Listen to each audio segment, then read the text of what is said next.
Welcome to Redeye. Today we're hosting an interview with Gapwaves departing CEO Lars-Inge Sjöqvist and its current chairman Jonas Ehinger, who will be taking over as CEO later this year. So I will start with a question to you, Lars-Inge. What led you to step down and what does the future look like? Yeah, it was last summer I was announcing to my board that it's going to the retirement of my so to say career. So I want to step back a little bit from the position at Gapwaves. I do have a big family and also grandkids today, so I will also have a little bit more time for them. It's still that I will continue to work, but not in the same level as I do today. Okay, and over to you, Jonas. Could you start by telling us something about your professional background? Yeah, it's actually starting to become a bit of a list, but I've been having various CEO assignments since 22 years and various business and sales positions before that during the 90s. Mostly within life science and medtech, but always with high-tech companies within that sector. So and in an international market. So a few things that are very similar to the Gapwave business right now and probably how it will be going forward. Just to complement, you are really an entrepreneur. Yes, it's important. Yes, and thank you. The companies have been in always an entrepreneurial setting, so not the typical big conservative or stagnant companies. It's always with innovation technologies and a strong growth agenda, which means if it's a small company that you have to be quite creative and quite entrepreneurial. Yep. And not afraid to work, of course. Dare to go to the business. Yeah. Perfect. And Jonas, you have been chairman at Gapwaves for some time, so you know the company quite well. What is your experience with the company so far? Yeah, before I became chairman, I actually was invited as a guest for I think half a year or just over half a year. Before I was elected chairman, and then 3 years, coming up to 3 years as a chairman. So yes, I do know the strategic direction of the company because that is something that Lars-Inge and I and the rest of the board have been working on naturally, and also the plans going forward, of course. So naturally, the CEO and the board, especially the chairman, those are topics that you work quite constantly with and very closely with also. So I think I know that, and like I mentioned before, the nature of the business, having new innovation technology and finding application areas, but also customers and needs in the market, developing markets which are not per se defined from the beginning, and identifying those and driving those commercially. That's very similar to what I've experienced in previous assignments and jobs. And that's also what has really made me enthusiastic about Gapwaves as a board member and to be able to contribute in that area. So and fortunately, thanks to Lars-Inge, we have seen quite strong development in those aspects over the last 3 years. 3.5 years. Yeah, absolutely. Not only me, it's the whole company, all the employees, I will just say, because it's important that we are a big team now. And yeah, I think you and us has been working quite a lot with your team at Hostel there you are today. Yeah. So I think that's also important to mention. Yeah. That you're close to your employees. Yeah, in a small company right now, we're just below 20 in Hostel. We have been a bit more, but we were acquired by one of our customers, industrial customers, But you're absolutely right. It's a team effort. I mean, there's not hundreds or thousands of co-workers, so it's a very tight-knit team, and that's really how you have to work to bring it forward. Yeah, and have the speed. It's important when we are in this kind of building up a company early phase. Anyway, yep. Yeah. Well, the time window of the market, time windows in the marketplace are really important. So yeah, absolutely. I think we have moved quickly when opportunities have come up, but always with an eye to our strategic direction, because if you're too opportunistic, then of course you may end up being too scattered. Yeah. But I think the team here, Gapwaves, along with its board, have had a stringency in terms of direction and application areas and what to focus on. And that's also what I expect that we will continue. Yep. Great.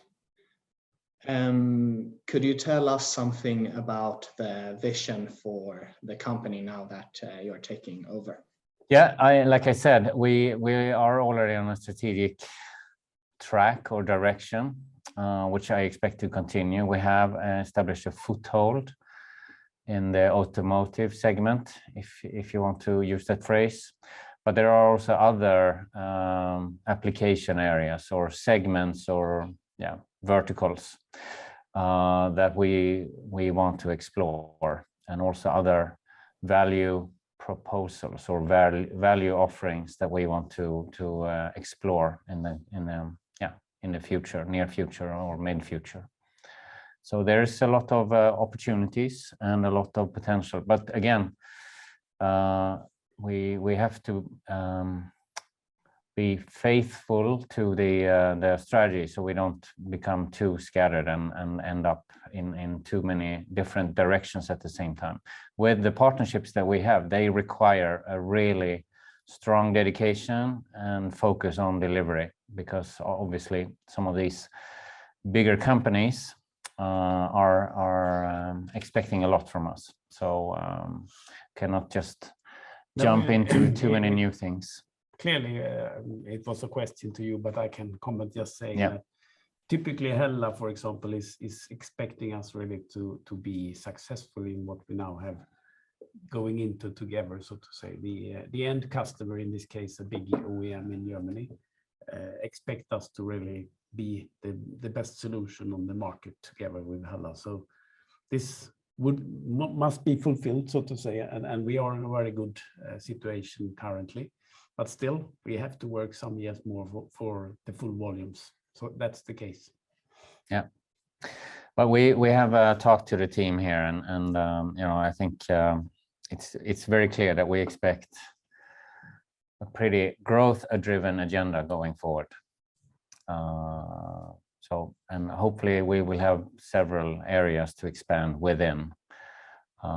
But it requires also that we succeed in the current projects, clearly. Yeah, and as I always talks about quite a lot of the big customer we are approaching and having the interest for our technology, they are not always quick movers, so to say. So we have to be patient from some days. But when we still are in the position and really coming into the deals, it is for a very long time we are talking about business for Gapwaves. That's the good part of that. Yeah. And that's also very similar from my previous jobs. It's very long-term partnerships, and once they develop, they become very much of a win-win for both parties. But they are long-term. We're talking decades or at least 10 years plus, as long as the technology can deliver value. It's important to think about the long term and the long run. Yeah. And looking more near term, do you have any concrete targets like you want to achieve this year, such as high volume agreements with new automotive customers or something like that? I have already talked about that, and we are in the negotiation.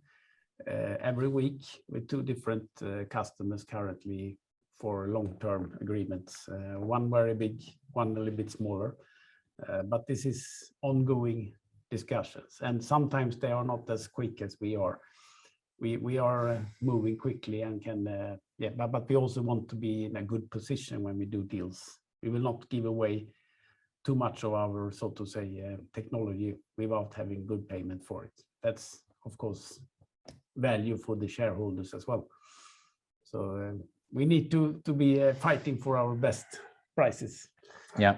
So yeah, I guess it's almost needless to say that those are obvious targets to close more agreements and more partnerships, and at the same time keeping our eyes also on the future and future opportunities. So, but in today's world with the turmoil going on, I think there has to be some, mutual understanding that some of these discussions may take some time, and maybe, you know, there may be other interference also, especially in automotive and supply chain issues that the automotive industry is going through. So it's a complicated business landscape right now.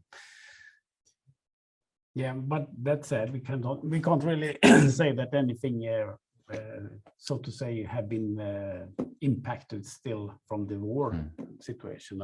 We do have all the meetings, whatever we are doing with the customers today. It has not been decreasing, it's increasing still. So we don't see that day by day here at Gapwaves, but if the war will become for a long time, of course it will impact us as well. Yeah. Primarily our customers, at least. Yeah. So. The same thing as when we were through this Corona situation. In the beginning, we thought it might be terrible during the autumn, but we have been growing the business all the time over the Corona time as well. Even if we don't met the customers in person, we made it by Teams, and that's even worse, I would say. It's easier to convince people when you meet them or your customers to buy things from you when you are sitting in the same room. But in this case, we have done most of the business over Teams, and that can also work. It's a good experience, I would say. Also good for the environmental part. Of course. Yeah. So final question, what does the near future look like until you, Jonas, take over the CEO role? Yeah, well, until August 22nd, which is the current date that we go by, nothing really changes. I mean, I continue in the board, and Lars-Inge continues in full effect in his position as CEO, and we continue our collaboration as chairman and CEO and within the board. And it doesn't affect the operations of the company or the commercial work, which is the most important aspect here as well, which Lars-Inge is driving, of course. So I don't, no one should expect any near future changes. And then, of course, after August 22nd, we are already in various partnerships, and of course we always keep an eye on new opportunities and the growth agenda going forward. But my expectation is that we will continue that, and growth is really the focus going forward. Yeah, and I will pass by and check during the autumn. Of course you will. So I'm still very curious to see this company be a success as it already has started. But that's for me also very important. Yes, I want just to say that. And from a board perspective, we have already said that, but we are very happy with how Lars-Inge has initiated and created and driven the company until this point. Our expectation is that Gapwaves will continue to be successful, but it's also a team effort, like Lars-Inge mentioned already. But so far, there's a very strong record for the company, of course. Yeah. Excellent. Thank you very much.